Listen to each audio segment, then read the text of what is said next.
여러분, 저희가 사도 바울의 인생에 대해서 잘 알고 있습니다. 이스라엘의 그 가장 중심지였죠. 그 정치와 종교의 중심지였던 예루살렘에서 가장 촉망받던 그 장래가 촉망되었고 또 보장되던 사람이 사도 바울이었습니다. 그런데 그가 예수님을 만나게 되지 않습니까? 그런데 예수님을 만나고 또 특별히 예수님의 그 부르심에 응답해서 믿음으로 삶의 걸음을 한 걸음 한 걸음 내딛게 되었습니다. 그런데 그 결과 이 빌립보서 말씀을 쓰고 있는 그 상황처럼 그 로마의 차디찬 그 감옥 바닥에서 죽음을 기다리고 있습니다.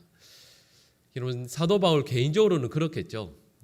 이게 만약에 물어본다면 인생의 후회가 없냐고 물어본다면 그렇지 않다고, 인생의 멸망을 향해서 달려갈 수밖에 없었던 나의 걸음을 주님께서 영원한 삶, 구원의 삶으로 인도해 주셔서 내 삶에는 전혀 후회가 없다라고 사도 바울은 말하지 않겠습니까?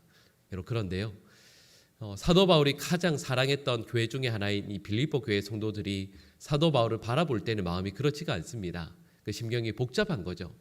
사도 바울 개인적으로는 스스로 이야기할 때는 후회함이 없다라고 말을 할 수 있겠지만, 사도 바울의 전한 복음을 받아들이고 또 믿음을 시작했던 빌립보 교회 성도들이 바라볼 때에는 예수님을 믿는다는 게 이런 건가? 세상의 많은 사람들처럼 우리도 살다가 사도 바울의 전한 복음을 따라서 믿음을 시작하긴 했지만 사도 바울이 살아가는 모습 그리고 믿음을 붙들고 살아갈 때 그 결과를 보니까 걱정되는 거죠. 정말 복음을 붙들고 살아가는 게 맞나? 분명히 사도 바울 저분은 예수님을 잘 믿는 분이고 또 사명에 붙들려서 삶을 온전히 다 드린 분인데 그 결과가 빌립보 감옥에서 로마 감옥에서 저렇게 gat혀 있는 게 맞나? 정말 저분이 믿고 있는 그 삶을 온전히 의탁한 그 주님은 믿을 만한 힘이 있는 분인가? 빌립보 교회 성도들이 실은 그렇지 않습니까? 매 순간순간 선택을 강요받고 있거든요. 로마 황제가 신으로 보이는 시절 아니겠습니까? 그분을 나의 주로 고백하며 살아가는 게 오히려 맞는 게 아닌가? 사도 바울은 예수님께서 나의 주라고 고백하고 있는데 그것 때문에 저렇게 살아가고 있는데 매 순간순간 로마 황제를 나의 주로 고백할지 아니면 사도 바울이 믿고 있는 예수님을 나의 주로 믿고 고백할지 과연 어떤 게 맞는 것인가라는 순간을 이 선택을 늘 해야 되거든요. 네, 그런 이 빌립보 교회 성도들을 향해서 고민하고 있는 빌립보 교회 성도들을 향해서 사도 바울이 이렇게 말씀하고 있는 거죠. 우리 12절 말씀 같이 한번 읽어볼까요? 우리 12절 말씀 같이 읽겠습니다. 형제들아, 내가 당한 일이 도리어 복음 전파의 진전이 된 줄을 너희가 알기를 원하노라. 아멘. 여러분, 빌립보 교회 성도들이 로마 감옥에 갇혀서 죽음을 기다리고 있는 사도 바울을 보면서 신앙의 회의가 들어서 과연 이게 맞나라는 고민을 하고 있는 그때에 사도 바울이 그들을 향해서 이렇게 말씀하고 있는 거죠. 여러분, 복음을 의심하고 또 하나님께서 힘이 없는 것처럼 보이는 바로 이 순간 여러분 명심해서 잘 들어주십시오. 제가 지금부터 왜 제가 감옥에 이렇게 갇혀 있지만 주님께서 살아 역사하고 계신지를 잘 설명하겠습니다. 여러분, 제가 감옥에 갇혀 있으니까 다 끝난 것 같죠? 아니요, 그렇지가 않습니다. 저는 복음 전파를 위해서 지금까지 삶을 살아왔는데 저도 실은 감옥에 갇혀서 마음이 참 힘들고 어려웠습니다. 그런데 이 감옥에 갇혀서 모든 상황들이 어떻게 되는지를 잘 보니까 오히려 하나님의 놀라운 역사가 일어나고 있는 것을 보게 됩니다. 첫 번째가 뭐냐 하면 내가 갇혀있는 이 로마 이 감옥 그런데 나를 지키고 있는 시위대 이 군인들 앞에 오히려 하나님께서 놀라운 복음이 전파되도록 하시는 것을 저는 보게 됩니다. 여러분, 그러면서 여러분 전에 제가 말씀드린 적이 있죠. 사도 바울을 지키고 있는 그 시위대 군인들 거기에 여러분 사도 바울이 여기 감옥에 갇히지 않았다면 로마 감옥에 갇히지 않았다면 결코 만나지도 못했을 것이고 복음을 전하지 못했을 로마 모든 군인들 가운데 가장 엘리트 군인들이었던 이 시위대 군인들에게 사도 바울이 복음을 전하게 되었노라 말씀하고 있는 거죠. 그러니까 분명히 사람의 눈으로 볼 때에는 사도 바울이 감옥에 갇혀 있는 것 같고 아무것도 하지 못하고 있는 것 같습니다. 그러나 사도 바울이 다시 한번 이야기하는데 믿음의 눈으로 바라보니 전혀 그것이 아니더라는 거죠. 오히려 이곳에서 예수 그리스도의 십자가의 복음이 놀랍게 증거되어지고 있다라는 것을 사도 바울이 말씀하고 있습니다. 그리고 이뿐만 아닙니다. 13절 말씀에서 이 내용이 나온다면 여러분 13절 후반부의 말씀에 보시면 그 밖에 모든 사람에게도 이 내용이 나타나게 됩니다. 여러분 14절 말씀을 보시면 오히려 내가 감옥에 갇혀 있으니까 감옥 밖에 있는 나와 함께 예수 그리스도의 십자가의 복음을 늘 전하던 사람들이 사도 바울이 감옥에 갇혀 있는데 우리가 이렇게 낙담해서 있으면 되겠느냐, 오히려 우리 더 힘내어서 복음을 전합시다 하며 예수 그리스도의 그 복음이 오히려 더 힘있게 전하여지고 있음을 말씀하고 있는 거죠. 여러분 이뿐만 아닙니다. 15절 말씀을 보시면 투기와 분쟁 그리고 어떤 사람들의 착한 뜻으로 그리스도를 전파하고 있다라는 것을 말씀하고 있는 거죠. 여러분 좋은 뜻으로만 복음을 전하는 사람들도 분명히 있지만 우리의 경쟁자인 사도 바울이 감옥에 갇혀 있는 바로 이때 우리가 예수님의 복음을 열심히 전해서 우리의 이름을 드러내자 하는 사람들도 있었다라는 거죠. 그런데 이 모든 일들이 되어지는 상황을 보면서 사도 바울은 이렇게 말씀합니다. 내가 감옥 밖에서 열심히 일을 할 때보다 복음 전할 때보다 오히려 지금 보니까 몇 배로 예수님의 복음이 전파되고 있는 것을 보게 됩니다. 여러분 그러니까 주님은 정말 살아계십니다. 내가 열심히 일을 할 때보다 주님께서 이 모든 상황들을 주관하셔서 놀라운 일들을 이루어내고 계시니 하나님의 복음의 말씀은 능력이 있어서 오히려 엄청난 복음의 역사와 진보가 나타나고 있습니다. 여러분 저는 감옥에 갇혀 있지만 우리 빌립보 교회 성도들이 그러한 것처럼 그 복음의 진보 놀라운 역사에 저도 동참하는 자가 되어 있습니다. 그러니까 여러분들도 힘을 내십시오. 여러분 걱정하지 마십시오. 주님은 정말 우리의 주님이십니다. 지금도 살아 역사하셔서 이 모든 일들을 주관하고 계십니다. 이렇게 말씀하고 있는 거죠. 여러분 생각해 보시면 빌립보 교회 성도들이 이 빌립보서 말씀을 받아서 읽고 있을 때 여러분 처음에는 낙담했겠죠.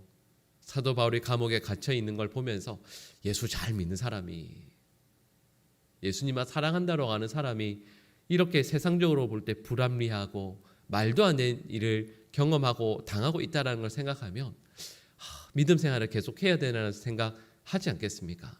여러분 그런데 말씀드렸던 것처럼 오히려 사도 바울이 나는 너무 감사하노라고, 너무 기쁘다라고, 그리고 여러분들도 이 기쁨에 함께 동참하자라고 말씀하는 거죠. 여러분 그러니까 사도 바울은 이 빌립보 교회 성도들의 기대와 생각을 뛰어넘어서 오히려 하나님의 놀라운 역사에 동참하고 있으니 여러분들도 함께 하자라고 말씀하고 있는 겁니다. 사도 바울의 인생을 잘 설명할 수 있는 단어가 있습니다. 우리가 처음에 읽었던 12절 말씀을 보시면 여러분 12절 말씀을 눈으로 한번 쭉 보시겠어요? 여러분 이 12절 말씀에서 사도 바울의 인생을 역전케 하고 있다는 것을 상징적으로 보여주는 단어가 있죠. 바로 도리어라는 단어입니다. 세상의 사람들이 이런 거죠. 세상의 사람들의 삶을 이렇게 쭉 가는 것으로 말씀을 하고 있다라고 한다면 사도 바울의 인생은 도리어라는 인생으로 그 단어로 표현할 수 있습니다. 역전을 의미하는 거죠. 이 세상의 기대, 이 세상의 예상을 뛰어넘는 복음을, 이런 그런 믿음의 삶을 바로 도리어라는 단어로 표현할 수 있습니다. 그리고 저희들도 그런 것 같아요.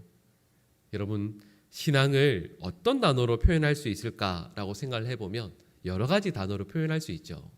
저도 이 말씀을 묵상하면서 믿음의 삶은, 신앙이라는 것은 바로 이 도리어라는 것으로 표현할 수 있겠구나. 그리고 신앙의 삶이라는 것은 바로 이 도리어라는 이 단어의 진정한 의미를 온몸으로 터득해 나가는 것이 신앙의 과정이 아닌가 합니다. 세상의 사람들이 생각하는 삶은 이런 거지. 근데 만약에 이렇게 살아가지 못하면 실패하는 거야. 망하는 거지. 그렇게 우리의 삶이 흘러가는 경우가 대부분이지 않습니까? 그러나 우리의 삶은 도리어라는 단어로 여러분 결국에는 설명될 수밖에 없을 겁니다. 사도 바울이 이것을 말씀하는 거죠. 여러분 그리고 세상 사람들의 기대, 그 가치관, 그리고 생각과 전혀 다른 삶을 살아갈 수 있는, 도리어라는 삶을 살아갈 수 있는 그 길이, 방법이 무엇인가라고 했을 때 여러분, 그것이 바로 21절 말씀에 나오고 있습니다. 우리 21절 말씀 같이 한번 읽어볼까요? 같이 읽겠습니다. 이는 내게 사는 것이 그리스도니 죽는 것도 유익함이라. 아멘. 여러분, 맞아요. 지금도 우리들의 삶에 여전히 살아있는 것이 나의 욕망, 나의 원함이 된다면 여러분, 우리는 세상의 사람들과 똑같이 살 수밖에 없습니다. 분명히 예수님을 믿는다라고 하지만 나의 마음에, 나의 중심에 살아있는 게 여전히 나의 생각이고 나의 욕망이라면 똑같이 살 수밖에 없죠. 근데 사도 바울은 분명히 세상이 볼 때에는 이거 이렇게 살면 망할 것 같다고, 끝나는 삶인 것 같다고 이야기하지만 사도 바울은 아니다. 나는 도리어 망하는 길이 아니라 영광의 길이요, 하나님께서 인정하시는 복된 삶으로 살아갈 수밖에 없다라고 말씀할 수밖에 없는 유일한 이유는 21절에서 말씀하고 있는 것처럼 나의 중심, 나의 심령에 살아 지금도 역사하시는 것은 바로 예수 그리스도이시니까 이 모든 상황, 모든 어려움들은 역전될 수밖에 없다라고 담대히 선포하고 있는 거죠. 여러분, 우리도 그럴 때 있지 않습니까? 살아가면서 정말 이게 맞나? 세상 사람들이 이야기하는 것처럼 좀 돈도 많이 이렇게 모아놔야 되고 좀 자녀들에게 좀 많이 물려줘야 될 것 같고, 내가 생각하는 것처럼 세상에서 뭔가를 좀 더 이뤄내야 되지 않나? 그게 성공하는 삶이지 않나? 한 번뿐인 삶인데 이렇게 세상 사람들의 눈에 화려하고 대단해 보이는 삶이 아니라 이렇게 믿음으로만 걸어가는 게 맞나라는 생각을 할 때가 있죠. 그럴 때마다 우리가 점검해야 되는 건 내 삶이 화려한가, 얼마나 많은 것을 쌓아 두었는가가 아니라 지금 나에게 살아계신 것이 예수 그리스도이신가, 내가 나의 욕망대로 살아가는 것은 아닌가, 주님의 원하심, 주의 뜻을 위해서 지금도 살아가고 있는가, 이걸 우리들은 점검해야 하는 거죠. 여러분, 그리고 만약에 그 질문에 대해서 그렇다라고 대답할 수 있다라고 한다면 우리는 사도 바울과 같이 도리어라는 말로 우리의 삶을 영광 가운데 살아가게 될 줄로 믿습니다. 여러분, 우리 모든 성도들이 믿음의 삶을 하루하루 늘 신실하게 살아갈 수 있게 되기를 간절히 축복합니다. 여러분, 저희는 이렇게 오해해요. 성경에 나오는 인물들은 늘 환상 중에 예수님을 보고 그래서 믿음의 길을 걸어가는데 후회가 전혀 없었겠구나 생각해요. 그러지 않습니다. 어떤 목사님 그렇게 말씀하시거든요. 아브라함도 하나님을 만나는데 10년에 한 번 봤다고요. 10년에 한 번 말씀을 들었다라고 이야기합니다. 성경에 나오는 말씀들을 대충 이렇게 분류해 보면 횟수로 하면 10년에 한 번 정도가 돼요. 10년에 한 번 하나님의 음성을 듣는데 그걸 끝까지 붙들고 살아가는 거죠. 사도 바울도 실은 그렇습니다. 늘 예수님을 바로 앞에서 보고 살아가는 게 아니라 순간순간 회의도 들고 걱정도 되고 두려움도 들지만 예수님을 끝까지 붙들고 살아가기 위해 애쓰고 발버둥 치는 거죠. 우리도 삶을 살아갈 때 이 믿음의 길을 오늘도 우리와 함께 살아계실 예수 그리스도를 바라고 소망하면서 이 믿음의 길을 그래도 힘내어서 끝까지 살아가는 우리 모든 주의 백성들 되시기를 간절히 축복하고요. 이 땅의 마지막 그 순간이 되었을 때 세상 사람들이 보고 평가하는 그 수준이 아니라 예수 그리스도께서 우리의 삶을 바라보시고 칭찬하실 그날을 믿고 소망하며 우리의 삶은 세상의 기대대로가 아니라 도리어의 삶을 살아가며 하나님 앞에 영광 가운데 설 수 있는 저와 여러분의 삶이 될 수 있기를 간절히 축복합니다. 기도하겠습니다. 사랑의 하나님 아버지, 오늘 약속의 말씀을 붙들고 오늘 하루를 시작하고자 합니다. 하나님, 세상의 기대대로가 아니라 도리어의 삶을 살아가는 하나님의 백성들 되게 하여 주시옵소서. 세상의 기준으로 볼 때 성공한 것 같지 않고 많은 것을 쌓아두지 못한 것 같고 자녀들의 삶이나 우리들의 삶이 세상이 추앙하는 어떤 삶은 되지 못하는 것 같다 할지라도 주님, 저희들은 주님의 손에 붙들려 주님의 손에 쓰임받는 하나님의 백성들로 살아갈 수 있도록 도와주시옵소서. 회의가 들고 걱정이 되고 과연 이런 삶이 맞나라는 고민을 하게 될 때마다 하나님, 저희는 저희의 손에 무엇을 쥐었는가를 먼저 보는 것이 아니라 내 안에 예수 그리스도께서 살아계신가를 늘 고민하고 질문할 수 있게 하여 주시고, 그 질문에 감사와 기쁨으로 영광 가운데 그러하다라는 고백을 드릴 수 있는 그 믿음의 삶을 끝까지 살아갈 수 있도록 하나 우리의 마음과 힘을 다 쏟는 하나님의 백성들 되게 하여 주시옵소서. 우리 사랑하는 모든 성도들의 건강도 삶의 자리들도 우리 하나님 지켜 보호하여 주시고, 간절히 소원하며 기도하기는 어려움을 당하여 어찌할 바를 모르는 그 순간 그 앞에 무릎을 꿇고 주님의 이름을 부르며 주님의 은혜를 구할 때 우리와 함께 살아계시는 예수 그리스도의 놀라운 함께 하심을, 임재를, 은혜를 누리는 하나님, 이 귀한 날 되게 하여 주시옵소서. 우리 사랑하는 모든 성도들의 건강도 삶의 자리들도 하나님 지켜주시되, 무엇보다 우리와 함께 살아계시는 하나님을 고백할 수 있는 이 귀한 날 될 수 있도록 역사하여 주시옵소서. 오늘도 우리 주님께서 함께 하실 것을 믿고 소망하며 이 모든 간구를 예수님의 이름으로 기도드립니다. 아멘.